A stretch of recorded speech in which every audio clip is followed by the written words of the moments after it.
Good day, this is Professor Will, CBMD PhD. Today is Sunday, April 5th, 2020. It is 5:21 and 16 seconds a.m. Eastern Standard Time. And this is my perspective on the pandemic and the global crisis. So let's get started here. Take a look at the exponential climb just within a recent 3-hour period. It is escalating like a vicious snowball effect. It is nice that you can grasp the basics of a logarithmic scale. Doctors can understand a bit of the basics, but when I get into specific mathematical details, they crash fairly quick.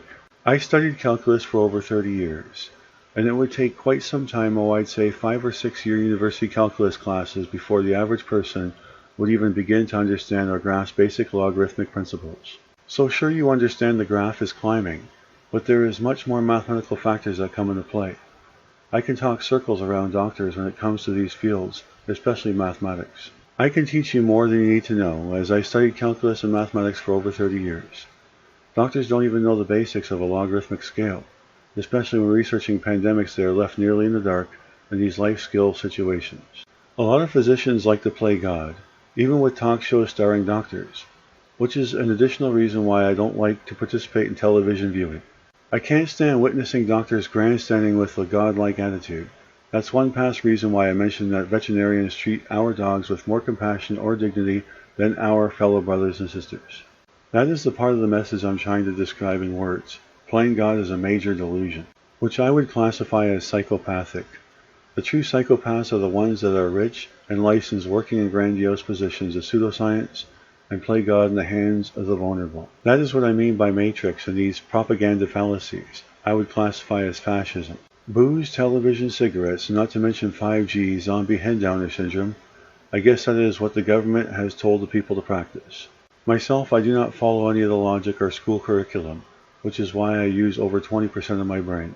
In addition to Einstein only using 10% of his brain, Einstein was a smoker, burnt out half of his brain with carbon monoxide and other chemicals. In regards to movies, television, or documentaries, myself, having tremendous amounts of knowledge, had been reading Encyclopedia Britannica since 1983. I am able to make higher quality speculations without the need of documentaries equivalent to a 2-page, 2-hour comic book or propaganda and junk science.